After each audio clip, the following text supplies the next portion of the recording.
하나님의 말씀 보겠습니다. 하나님의 말씀은 요한복음 2장 1절로부터 12절의 말씀입니다. 신약성경 144쪽에 있습니다.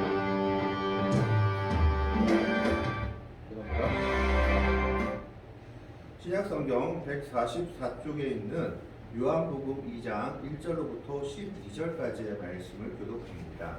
신약성경 144쪽입니다. 1절부터 12절까지의 말씀을 교독을 합니다. 1절의 말씀을 제가 먼저 봉독해 올립니다. 사흘째 되던 날 갈릴리 가나에 혼례가 있어 예수의 어머니도 거기 계시고 예수와 그 제자들도 혼례의 청함을 받았더니 포도주가 떨어진지라 예수의 어머니가 예수에게 이르되 저들에게 포도주가 없다 하니 예수께서 이르시되 여자여 나와 무슨 상관이 있나이까 내 때가 아직 이르지 아니하였나이다. 그의 어머니가 하인들에게 이르되 너희에게 무슨 말씀을 하시든지 그대로 하라 하니라. 거기에 유대인의 정결 예식을 따라 두세 통 드는 돌 항아리 6이 놓였는지라. 예수께서 그들에게 이르시되 항아리에 물을 채우라 하신즉 아귀까지 채우니 이제는 떠서 연회장에게 갖다 주라 하심에 갖다 주었더니 연회장은 물로 된 포도주를 맛보고도 어디서 났는지 알지 못하되 물도온 하인들은 알더라. 연회장이 신랑을 불러 말하되 사람마다 먼저 좋은 포도주를 내고 취한 후에 낮은 것을 내거늘 그대는 지금까지 좋은 포도주를 두었도다 하니라. 2절의 말씀을 같이 읽습니다. 예수께서 이 첫 표적을 갈릴리 가나에서 행하여 그의 영광을 나타내심에 제자들이 그를 믿으니라. 그 후에 예수께서 그 어머니와 형제들과 제자들과 함께 가버나움으로 내려가셨으나 거기에 여러 날 계시지는 아니하시리라. 아멘. 오늘 이 요한복음 성경은 우리가 너무나 잘 아는 성경 중에 하나이죠. 물로 포도주를 변하게 하신 것. 그래서 성경학자들은 요한복음에 나온 이 기적이 예수님이 행하신 첫 번째 기적일 것이다 라고 생각을 합니다. 마가복음, 마태복음, 누가복음, 요한복음을 이제 다 시간 순서대로 한번 나열해 보니까 예수님이 가장 먼저 행하신 기적이 바로 이 기적이었다라는 겁니다. 그런데 이 기적은 오늘 어디서 행해진 기적이냐 하면 갈릴리 가나의 혼인잔치집에서 행해진 기적입니다. 이스라엘 백성들의 혼인잔치라는 것은 우리랑 조금 비슷하기도 하고 다른 면이 있는데 이스라엘 백성들은 바로 혼례를 하지 않고 정혼 기간을 가집니다. 요셉과 마리아가 정혼했다라고 성경에 기록된 것처럼 6개월에서 1년 대리 정혼 기간을 가지고 그 안에 파혼할 수도 있고 그 안에 서로의 만남이 유지되면 그 이후에 결혼으로 이어지는 겁니다. 그러니까 약혼 기간 비슷한 정혼 기간을 가지는데 그 기간을 지나면 이제 완전한 결혼식을 올리게 됩니다. 정혼 기간을 지나고 나서 결혼식을 올리게 되는데 이 결혼식이 이스라엘 백성들에게 큰 축제의 기간이었다고 합니다. 그래서 보통 5일에서 7일, 일주일 동안 그 잔치가 이어졌다라는 겁니다. 옛날에 우리나라에서 마을 잔치 하듯이 5일에서 7일 동안 마을 잔치 하듯이 이렇게 혼인 잔치가 이어졌고 또 사람들이 더 많이 온다 그러면 그 기간이 연장되어서 열흘이나 2주까지 최대 2주까지도 그 결혼 잔치가 이어지는 경우도 있었다라는 겁니다. 그러다 보면 무슨 문제가 생기느냐? 결혼 잔치에 누가 올 줄 알고 음식을 얼만큼 포도주를 얼만큼 이렇게 준비해 놨다가 그것이 모자라는 경우도 생길 수 있었다라는 겁니다. 이만큼 올 줄 알고 이만큼 준비했는데 우리도 왜 음식 준비하다 보면 그런 경우가 생기죠. 교회에서도 잔치하다 보면 너무 많이 오면 준비한 게 모자라는 경우가 생기지 않습니까? 바로 그런 경우들이 생길 수 있었다라는 겁니다. 오늘 말씀도 바로 그와 같은 경우였던 것으로 보입니다. 갈릴리 가나에 혼인 잔치가 있어 예수의 어머니가 거기에 가셨습니다. 그래서 성경학자들은 예수의 어머니가 거기에 갔다는 것은 이 혼인 잔치와 예수의 어머니가 인척 관계에 있는 사람이 아니었나라고 추측을 합니다. 아무 그것이 없이 그냥 초대받아 간 것이 아니라 뭔가 관계가 있는 집안이었을 것이다라고 생각을 하는 겁니다. 예수의 어머니 마리아가 갔기 때문에 예수와 그 제자들까지도 그 혼인 잔치의 청함을 받았습니다. 예수님의 그 제자들이라고 한다면 예수님이 이 당시 모았던 제자들이기 때문에 12제자가 아니라 요한복음 1장에서 나오는 그런 제자들, 세례 요한의 제자 중에서 예수님을 따르는 베드로, 그 다음에 안드레, 몇 명의 제자들, 빌립, 나다니엘 이런 정도의 제자들이었을 걸로 보입니다. 그 제자들이 예수님과 함께 그 혼인잔치에 청함을 받았던 겁니다. 그런데 문제가 하나 생겼습니다. 아까도 말씀드렸다시피 아마 손님 계산을 잘못했든지 음식을 너무 적게 준비했든지 포도주가 떨어진 겁니다. 3절의 말씀에 보면 포도주가 떨어진지라 예수의 어머니가 예수에게 이르되 저들에게 포도주가 없다 하니, 여기서 뭔가 이상한 점 하나 안 느끼십니까? 포도주가 떨어졌으면 누가 당황해야 되고 누가 말해야 되냐 하면 그 집안 사람이 말해야 되죠. 그 집안 어머니나 아버지가 지금 당황해서 포도주를 구하든가 아니면 다른 사람들에게 어떻게 해야 될까 하고 물어야 되는데 그런 이야기는 전혀 안 나오고 오히려 예수의 어머니가 예수님께 나와가지고 포도주가 떨어졌다라고 얘기하고 있는 겁니다. 이 잔치 자리에서 포도주가 떨어졌다라는 것은 상당히 큰 결례였다고 합니다. 이 당시 중동 지방은 포도주가 그 뜨거운 더위를 피하고 달래는 수단이었기 때문에 포도주가 없다라는 것은 사실 손님을 대접하지 않는 것하고 똑같았다라는 겁니다. 지금 우리나라로 말하자면 물 한 잔 주세요 그러면 물 한 잔 없다, 물도 없다라고 말하는 것과 유사한 상황이다. 어떻게 보면 그것보다 더 야박한 상황이었던 겁니다. 그러니까 난리가 난 겁니다. 지금 계속 잔치를 하고 있는데 포도주는 없고 이 일을 해결할 방법이 없는 겁니다. 우리가 이렇게 생각할 수 있죠. 아니 포도주가 없으면 더 사오면 되지. 더 사오면 되지. 왜 이렇게 난리였을까? 이 갈릴리 가나라는 곳은 성경에서 보면 또 역사적으로 보면 잘 사는 동네가 아닙니다. 못 사는 동네입니다. 북부 지방이었고 그리고 어떻게 보면 국경 지방 중에 하나였기 때문에 사생아도 많았고 못 사는 지역 중에 하나였다라는 겁니다. 갈릴리 동네 자체가 그렇습니다. 그래서 갈릴리에서 그리고 나사렛에서 선한 것이 날 수 있겠느냐라고 조롱하는 말을 듣기도 하는 지역입니다. 그러니까 아마 이 혼인잔치가 있었던 집에서는 포도주를 더 살 여력이 없었던 것으로 보여집니다. 이 집에 그만큼 포도주를 더 살 돈이 없었던가 돈이 있다 할지라도 당장 포도주를 어디서 구할 힘이 없었던가 둘 중에 하나인데 더 유력한 것은 아마 포도주를 더 구비할 여력이 없었다라고 보는 게 마땅할 것 같습니다. 그러니까 난리가 난 겁니다. 잔치는 계속 해야 되는데 포도주는 없고 온 손님들에게는 신뢰가 되니까 이 일을 어떻게 할 줄을 모르고 당황하니까 예수님의 어머니인 마리아가 예수님께 나온 겁니다. 이 일을 어떻게 할까? 이 일을 좀 어떻게 좀 해결할 수 없겠냐라고 물어보고 있는 겁니다. 그래서 3절에 보면 포도주가 떨어진지라 예수의 어머니가 예수에게 이르되 저들에게 포도주가 없다 하니, 저들에게 포도주가 없다 하니 이 말은 뭡니까? 저들이 더 이상 포도주를 구할 수 없다라는 이야기입니다. 돈이 없든지 어떤 식인지 모르겠지만 더 이상 저들이 포도주를 구할 수 없는 상황이었던 겁니다. 이때 예수님이 되게 냉정하게 대답을 하십니다. 4절 말씀에 보면 예수께서 이르시되 여자여 나와 무슨 상관이 있나이까 내 때가 아직 이르지 아니하나이다. 여기서 예수님께서 여자여라고 말했을 때 원어는 우나이 혹은 쿠나이라고 하는데 이것은 경멸의 뜻이 아니라 여인에게 붙일 수 있는 최고의 존칭이었다고 합니다. 지금으로 말하자면 그러면 여사님 아니면 또 마담, 맴 이 정도의 경어였던 겁니다. 하지만 어디서 쓰지 않느냐?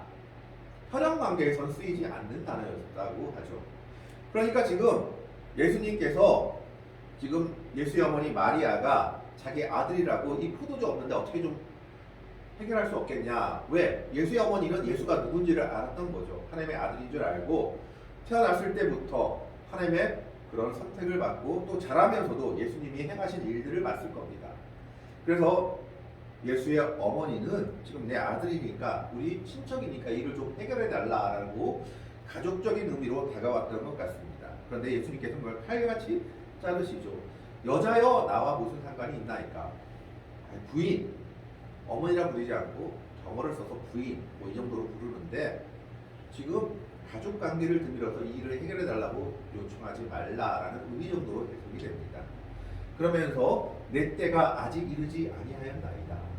예수님은 지금 예수님이 해야 될 일은 하나님의 영광을 드러내야 될 일이지 지금 하나님의 때가 아닌데 이 일에 내가 묶여 있을 수 없다, 이 일을 행할 수 없다, 이 정도 의미로 말했던 것으로 보여집니다. 근데 그럼에도 불구하고 마리아가 재밌는 명령을 하인들에게 하나 내립니다. 5절의 말씀을 보면 그의 어머니가 하인들에게 이르되 너희에게 무슨 말씀을 하시는지 그대로 하라 하니라. 어떻게 보면 거절과 가까운 대답을 들었음에도 불구하고 마리아는 예수님에 대한 믿음이 있었던 것 같습니다. 그래도 예수가 뭔가를 할 거야 라고 생각해서 하인들에게 한 가지 명령을 내리죠. 뭐라고 명령을 하든지 그대로 따르라. 그래서 이 부분을 가지고 카톨릭하고 개신교가 대립하는 부분이 있습니다. 무슨 말이냐? 지금 이 부분에서 마리아가 예수님께 요청을 했는데 예수님이 거절 비슷한 대답을 했지만 후에는 예수님이 마리아의 요청대로 이 놀라운 기적을 행합니다. 그래서 마리아의 요구는 좀 더 특별한 신적 의미가 있는 것이 아니냐, 신성적인 의미가 있어서 예수님이 이 요구에 응한 것이다 라고 생각하고 있고 개신교에서는 아니다, 그냥 예수님께서 그 자리에서 예수님의 영광을 나타내신 것이요 이 사람들을 불쌍히 여기신 것이다 라고 이런 대립을 하고 있습니다. 마리아 신성설을 얘기하다 보니까 카톨릭에서는 마리아의 이런 부탁이 특별한 신적 능력이 있어서 예수님이 응하신 것이다, 거절했지만 나중에 응하신 것은 마리아의 능력 때문이다 라고 해석하기도 한다라는 겁니다. 뭐 그거는 추후의 이야기로 나누고 있지만 어쨌든 마리아가 한 가지 확신한 것이 있었습니다. 뭐냐? 자기 아들이지만 하나님의 아들로 인식된 예수가 이 상황을 그냥 보고 있지는 않을 것이다 라는 확신이 있었던 모양입니다. 하나님의 아들인 예수가 이렇게 어렵고 힘든 이 상황을 보고 넘기지는 않을 것이다 라는 확신이 있었던 것으로 보여집니다. 그래서 누구에게요? 하인들에게 한 가지 명령을 내립니다. 분명히 예수가 뭔가를 할 것 같은데 인간의 생각으로는 이해할 수 없는 명령을 내릴 것 같은 거예요. 그러니까 무슨 명령을 하든지 그대로 따르라 라고 명령을 내립니다. 그리고 그 말씀대로 예수님이 명령을 하나 합니다. 어떤 명령을 하느냐? 6절에 보면 거기에 유대인의 정결 예식을 따라 두세 통 드는 돌 항아리 6이 놓였는지라. 유대인의 정결 예식이라는 건 보면 유대인들은 밖에서 들어올 때 어느 집을 초대하든지 어느 집에 들어갈 때 항상 손과 발을 씻고 들어가야 됐습니다. 왜냐하면 모래바람이나 사막의 폭풍이 너무 거셌기 때문에 모래가 흙이 항상 묻은 채로 되기 때문에 그것을 씻고 들어가야지만 밥을 먹거나 잔치에 참여할 수 있었기 때문입니다. 그래서 유대인의 정결 예식을 따라 두세 통 드는 돌 항아리는 손과 발을 씻기 위해서 놓은 돌 항아리입니다. 그러면 두세 통이라는 것은 우리 지금 현재로 얘기하면 어느 정도냐? 두세 통은 20에서 30갤런 정도의 양이라고 합니다. 20에서 30갤런 정도의 양이라면 키로수로 쉽게 얘기하자면 20kg에서 30kg 정도로 생각하시면 좋습니다. 키로수로 얘기하자면 갤런은 물을 얘기하는 거죠. 그래서 20에서 30갤로 드는 돌 항아리 6이 놓였다. 20으로 생각하면 120kg, 30으로 생각하면 180kg 정도의 그런 무게입니다. 그런 돌 항아리 6에 예수님께서 어떤 명령을 내리느냐? 거기에 아마 물이 다 떨어졌든지 물이 없었든지 새로 채우려 했는지 몰라야겠지만 물을 채우라고 명령합니다. 7절의 말씀에 보면 예수께서 그들에게 이르시되 항아리에 물을 채우라 하신즉 아기까지 채우니, 아기까지 채웠다는 말은 뭐냐 하면 온전히 순종했다라는 거죠. 뭐 반만 넣고 이런 것이 아니라 끝까지 채운 겁니다. 자, 그리고 예수님께서 이제 한 가지 명령을 또 내리십니다. 이제는 그 손발 씻는 통에 물을 담은 것을 가지고 연회장한테 갖다 주라라고 얘기합니다. 8절에 이제는 떠서 연회장에게 갖다 주랴 하심에 갖다 주었더니 그 통 그대로 들고 간 건 아니고요. 그 통에 있는 물을 떠가지고 연회장한테 갖다 주라라고 얘기합니다. 여기서 연회장이라고 나온 사람은 누구냐 하면 이 당시 잔치를 하거나 뭐 결혼 잔치를 하면 그 잔치를 주관하는 사람이 있습니다. 뭐 얼만큼 뭘 준비해야 되고 얼만큼 뭘 하고 손님을 얼만큼 받아야 되고 이 사람이 바로 연회장이에요. 그러니까 잔치장이라고 해야 되나요? 뭐 요즘으로 치라고 웨딩 플래너 뭐 이렇게 얘기해야 되나? 연회를 주관하는 사람이 연회장입니다. 그래서 예수님께서 이제 손발 씻는 물에 가득 채운 그 물을 가지고 가서 연회장한테 갖다 주라라고 하인들한테 명령을 내리죠. 어떻게 보면 맞아 죽을 명령입니다. 아니 손발 씻을 더러운 물을 연회장한테 갖다 주라고 명령하고 있으니 말입니다. 그런데 하인들은 거기에 순종하죠. 사실 여기에 우리가 뭐 학자들이 이걸 가지고서 뭔지 확실한 것은 성경에 나오지 않습니다.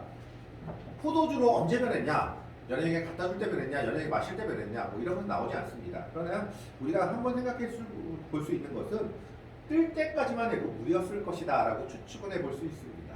그런데 그럼에도 불구하고 하인들은 순종하죠. 어머니 마리아의 말에 순종했던 것이죠. 예수님의 말에 순종해서 연회장에게 갖다 주라 하심에 갖다 주었더니 어떤 일이 생깁니까? 9절에 연회장은 물로 된 포도주를 맛보고도 어디서 났는지 알지 못하되 물도 온 하인들은 알더라. 연회장은 포도주가 떨어진 것도 모르고 있고 자기가 연회를 주관하는 사람이면서 이 포도주가 어디서 났는지도 모르고 있는데 자기 사명을 제대로 감당하지 못하고 있는 겁니다. 그런데 이 포도주가 어디서 났는지 아는 사람은 누굽니까? 물도 온 하인들, 예수님의 말씀에 순종한 하인들만 이 일을 알고 있었던 겁니다. 그런데 더 놀라운 일은 뭐냐 하면 그 포도주가 너무 품질이 좋은 포도주였다라는 겁니다. 물이 포도주로 변했는데 이게 그냥 맹물이 뭐 싱숭생숭한 게 아니라 너무나 좋은 포도주였음을 그 뒤에 연회장이 말하고 있습니다. 연회장이 신랑을 불러 10절에 보면 말하되 사람마다 먼저 좋은 포도주를 내고 취한 후에 낮은 것을 내거늘 그대는 지금까지 좋은 포도주를 두었도다 하니라. 사람이 취하면 맛을 모르지 않습니까? 그러니까 취한 다음에는 질 낮은 포도주를 먹이는 겁니다. 뭐 죄송한 말씀이지만 옛날에 술 취하면 오줌 먹어도 모른다고 할 정도로 지금 보통 사람들은 그러고 있는데 내가 맛보니까 처음부터 끝까지 포도주가 너무 좋은 포도주다. 어떻게 이럴 수 있느냐라고 감탄하고 있는 거죠. 왜 감탄할까요? 이 집이 별로 풍성한 집안이나 그리고 유력한 집안이 아니었던 모양입니다. 가난한 집안이 어떻게 이렇게 할 수 있느냐라고 감탄하고 있는 겁니다. 바보 같은 짓이죠. 자기가 알아야 되는데 전혀 모르고 있고 그리고 물도 온 하인들만 이 일을 알고 있습니다. 그런데 사실 이 표적의 목적은요. 어떤 사람들은 마리아의 어떤 순종이 이 기적을 불러왔다. 그리고 또 하인들의 순종이 이런 기적을 불러왔기 때문에 순종만이 하나님의 기적을 체험하는 길이다라고 해석하기도 합니다. 물론 그런 해석이 잘못된 건 아닙니다. 그런 부분들이 분명히 오늘 말씀에 나와 있습니다. 그런데 이 기적을 행한 이유는 단 한 가지이죠. 11절 말씀을 보면 예수께서 이 첫 표적을 갈릴리 가나에서 행하여 그의 영광을 나타내심에 제자들이 그를 믿으니라. 성경에서 표적 아니면 기사라고 번역된 일들은 보통 어떨 때 표적 기사라고 하느냐? 뭐 놀라운 일들, 뭐 기적들을 다 표적 기사라고 하는 것이 아니라 하나님이 하나님 되심을 보여주는 일들, 홍해를 건너게 하거나 아니면 또 장자의 죽음에서 구원하시거나 또 예수님이 하나님의 아들이심을 나타내는 그런 이적들, 오병이와 같은 기적들을 표적 혹은 기사라고 부르는 겁니다. 그런데 오늘 갈릴리 가나의 이 혼인잔치에서 물이 포도주로 변한 것을 보고 성경은 뭐라고 얘기합니까? 이 첫 표적을 나타내셨다라고 얘기하고 있는 겁니다. 예수님께서 이 기적을 행하신 이유는 물론 이 집의 어려움도 돌보시고 그리고 하나님께 예수님을 온전히 믿으면 예수님께서 이 모든 일들을 해결해 주신다는 의미도 있지만 가장 첫째 된 이유는 내가 하나님이다, 내가 하나님의 아들 메시아다라는 것을 나타내기 위한 첫 기적으로 이것을 나타내고 있는 겁니다. 도저히 이 땅에서 이룰 수 없는 일이지만 하나님 앞에 나오면, 예수 그리스도 앞에 나오면 이 일들이 이루어진다라는 것을 보여주고 있는 겁니다. 그래서 11절에 이렇게 말하죠. 예수께서 이 첫 표적을 갈릴리 가나에서 행하여 그의 영광을 나타내심에 제자들이 그를 믿으니라. 그 이전까지는 제자들도 아마 긴가민가했던 모양입니다. 우리가 메시아일 것 같아서 따라오긴 했는데 이 사람이 정말 메시아가 맞을까? 하나님의 아들이 맞을까? 했는데 갈릴리 가나에서 물의 포도주로 변한 것을 보고 이분은 진짜 하나님의 아들이구나, 메시아구나 하고 믿게 된 것입니다. 우리가 예수 믿다 보면 여러 기적들을 체험하기도 합니다. 그런데 문제는 기적들을 체험한 사람들 중에서도 예수님을 떠나는 사람들이 많다라는 겁니다. 그것은 표적이라고 불릴 수가 없는 거죠. 표적과 기사라고 불리는 것은 우리가 예수님을 정말 예수님이라고 인정하고 하나님의 아들이라고 인정하게 되는 놀라운 일들이 표적과 기사인 겁니다. 오늘 물이 포도주로 변한 사건은 단순히 기적을 넘어서 예수님이 하나님의 아들 메시아이심을 나타낸 사건이다라는 겁니다. 거기에 중점이 있는 겁니다. 그래서 예수께서 이 첫 표적을 갈릴리 가나에서 행하여 그의 영광을 나타내심에 제자들이 그를 믿으리라라고 기록하고 있습니다. 여기에는 여러 사람들의 모습이 함께 융합되어 있습니다. 거절당한 것 같지만 끝까지 예수께서 무엇인가를 할 것이다 라고 믿는 어머니 마리아의 믿음. 그래서 하인들에게 무슨 말씀을 하든지 그대로 따르라. 어떻게 보면 맞아 죽을 일이었지만 물뜨는 항아리에 있는, 즉 정결 예식을 따라 그 동원 항아리 6에 물을 채워가지고 연회장에게 그 물, 손발 씻는 물을 갖다 준 하인들의 순종, 이 모든 것을 통해서 놀라운 이적들이 일어납니다. 하나님 앞에 나아간 자들을 하나님이 외면하시지 않는다라는 것을 예수님께서 보여주고 계신 겁니다. 그러나 이 첫 표적을 통해서 우리에게 분명히 말씀하고 있는 것은 무엇입니까? 예수님은 하나님의 아들이고 메시아시다. 그분이야말로 진정 그리스도시요 우리의 구원자시다라는 것을 보여주고 있는 겁니다. 그렇기 때문에 그를 따른 제자들이 비로소 그를 믿었다라고 성경이 기록하고 있습니다. 우리는 믿음을 가지고 살아가다 보면 하나님께 행하신 놀라운 일들을 한 번씩 경험하게 됩니다. 그러나 그 기적은 기적으로만 끝날 수가 있고 표적과 기사로 변할 수도 있습니다. 그것이 표적과 기사가 되느냐 그냥 기적으로 끝나느냐는 그 일들을 바라봤을 때 우리가 무엇을 가지고 바라보느냐라는 겁니다. 하나님이 하나님 되심을 바라보느냐, 그리고 예수님께서 우리의 구원자 되심으로 이런 놀라운 일들이 일어났다고 믿음의 눈으로 바라보느냐 아니냐라는 겁니다. 그렇지 못했을 때는 하나나 기적으로 끝날 일이요, 그러나 그 일들을 통해서 하나님의 하나님 되심을 바라보고 예수님의 메시아 되심을 바라본다면 그 일들이 표적과 기사가 되는 겁니다. 그리고 그것이 진정한 믿음을 가지게 되는 첫 단계입니다. 그래서 오늘 말씀에서도 제자들이 그를 믿으리라고 말씀하고 있는 겁니다. 예수님께서 갈릴리 가나의 혼인잔치에서 물을 포도주로 변하게 하신 것은 바로 자기가 하나님의 아들인 예수 그리스도이심을 나타낸 첫 표적이었습니다. 그래서 그의 영광을 나타내신 것을 보고 제자들이 그를 믿었다라고 기록하고 있습니다. 오늘 우리도 믿음의 삶을 살아가다 보면 여러 가지 놀라운 일들을 맞이하게 됩니다. 하나님께 행하신 놀라운 일들을 보게 됩니다. 우리는 그것을 그냥 놀라운 일들, 기적이다라고 생각할 것이 아니라 이것을 통해서 나에게 하나님께서 하나님 되심을 보여주시는구나, 예수님께서 진정 나의 구원자요, 인도자요, 보호자이심을 보여주시구나 하는 믿음의 눈을 가질 수 있기를 바랍니다. 기적은 기적으로만 끝날 수도 있고 표적과 기사가 될 수도 있습니다. 그것은 하나님께 행하신 그 일들을 우리가 어떤 믿음의 눈으로 바라보느냐입니다. 하나님께서 행하신 모든 일들을 믿음의 눈으로 바라보므로 말미암아 그 표적과 기사를 내 마음속에 믿고 정말 예수님의 영광을, 하나님의 영광을 높일 수 있는 믿음의 백성들이 될 수 있기를 주님의 이름으로 간절히 축원합니다. 기도하겠습니다.